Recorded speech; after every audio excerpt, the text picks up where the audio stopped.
What's inside an $18 million luxury Doomsday bunker? Time to find out in this video. Sit back, relax, and enjoy the luxuries you are about to see. If you were to visit this private Las Vegas home from the street, you would never guess that under it lies a luxurious underground house. Built 26 feet underground, this Cold War-era home has over 15,000 square feet and has been conceived to make owners feel as if they're in a normal house. Equipped with a lighting system that can simulate sunlight and twinkling stars, this Doomsday bunker and a house on top are listed for $18 million. Built in 1979 by Jerry Henderson, a businessman and philanthropist who was a director for Avon Products, this underground house in Las Vegas reflects the era in which it was created. Henderson, who was a pioneer in underground living, made sure the residents had every amenity needed: 5 bedrooms, 6 bathrooms, a dance floor, barbecue, and a pool. When he died in 1983, his wife built the townhouse on the surface as she was not very keen on underground life. After 1 or 2 different owners, the Society for the Preservation of Near-Extinct Species took over the property with its president, Mark Volker, living in the above-ground house, complete with artificial trees, faux rocks, and lifelike scenery, which includes hand-painted murals with scenes from homes the original owner had around the world. This underground residence is perfect to entertain guests. With a 4-hole putting green, 2 hot tubs, a sauna, bar, and pool, there's also a guest house if visitors want to stay the night. Of course, the house is air-conditioned, has a 1,000-gallon water tank, and has cell phone reception, cable, and internet underground. Stephen Laforge, the listing agent of BHHS Nevada Properties, says that even though the house is not 100% disaster-proof, you could have a rave down there and no one would hear you. Obviously, this unique piece of Las Vegas history has hosted receptions, weddings, corporate meetings, and has been featured in film, television, and print media. Realtor Stephen Laforge told reporters that the real draw of the listing is the massive underground property, though the I-beams and underground features are harder to represent in photos than the house's interior. Laforge told Realtor.com that the price reflects the impossibility of creating a structure like this today. It last sold for $1.15 million in 2015. The house itself is a unique draw and has become somewhat famous. It has 5 bedrooms, 6 bathrooms, and a pool, plus a small guest house that sits above ground. It was built in 1978 as a bomb shelter, although it isn't actually protective against a nuclear disaster. Current owners, the Society for the Preservation of Near-Extinct Species, added period-appropriate furniture and other improvements that might make the house more livable to potential buyers. 3970 Spencer Street is listed with Stephen Laforge with Berkshire Hathaway Nevada Properties. The house is full of furniture and exquisite designs. They even have advanced technologies like custom batteries. When you buy the house, you get to keep the furniture. Say Doomsday bunker, and most people would imagine a concrete room filled with cots and canned goods. The threat of global annihilation may feel as present as it did during the Cold War, but today's high-security shelters could not be more different from their 20th century counterparts. Are companies making more of these? A number of companies around the world are meeting a growing demand for structures that protect from any risk, whether it's a global pandemic, an asteroid, or World War III, while also delivering luxurious amenities. Your father or grandfather's bunker was not very comfortable, says Robert Bassino, a real estate entrepreneur and CEO of Vivos, a company he founded that builds and manages high-end shelters around the world. They were gray, they were metal, like a ship or something military. And the truth is mankind cannot survive long-term in such a Spartan, bleak environment. Many of the world's elite, including hedge fund managers, sports stars, and tech executives, Bill Gates is rumored to have bunkers at all his properties, have chosen to design their own secret shelters to house their families and staff.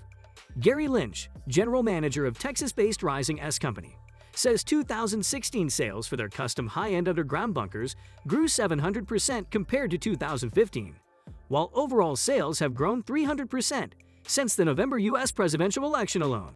Apocalypse Now, our incessant desire to picture the end of the world. The company's plate steel bunkers, which are designed to last for generations, can hold a minimum of 1 year's worth of food per resident and withstand earthquakes. But while some want to bunker down alone, others prefer to ride out the apocalypse in a community setting that offers an experience a bit closer to the real world. Developers of community shelters like these often acquire decommissioned military bunkers and missile silos built by the United States or its Soviet governments.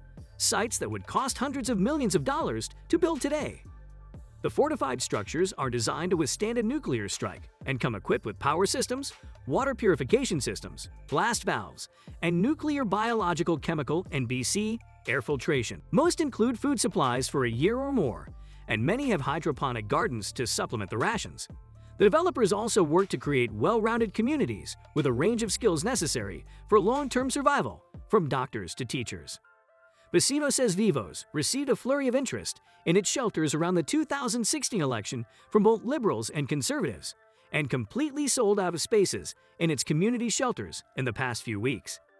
How similar is this to the South Dakota shelter? One of those shelters, Vivos X Point, is near the Black Hills of South Dakota and consists of 575 military bunkers that served as an Army munitions depot until 1967. Presently being converted into a facility that will accommodate about 5,000 people, the interiors of each bunker are outfitted by the owners at a cost of between $25,000 to $200,000 each. The price depends on whether they want a minimalist space or a home with high-end finishes. The compound itself will be equipped with all the comforts of a small town, including a community theater, classrooms, hydroponic gardens, a medical clinic, a spa, and a gym. When the end came, it was just like Tom and Mary had imagined. Supply chains started to crumble. Millions of Americans lost their jobs. Grocery stores ran out of food. The nearly retired couple wasn't going to wait for society to collapse. They hopped in their camper van and drove 19 hours to South Dakota. To come here and experience it in person is like walking the Grand Canyon for the first time, Tom says. But it's not the Grand Canyon. It's a Doomsday bunker. Tom and Mary are living at X Point, an abandoned military facility turned survivalist community at the base of the Black Hills in Fall River County. Miles of plains stretch out in all directions, connected by 100 miles of private road. Along the skyline, steel doors tucked into grassy knolls indicate the openings to the bunkers. It looks like an abandoned ranch, which is more or less what it was until a real estate mogul purchased it for the price of $1. The idea for Vivos, a global community of apocalypse bunkers, came to CEO Robert Vecino nearly 4 decades ago in a moment of inspiration that featured a crystal-clear female voice in his head. It said, "Robert, you need to build deep underground bunkers for people to survive something that is coming our way." He filed it away until 2008, the year Obama was elected, when the time was finally right to start building. Vivos has survival campuses in South Dakota, where Tom and Mary live, and Indiana.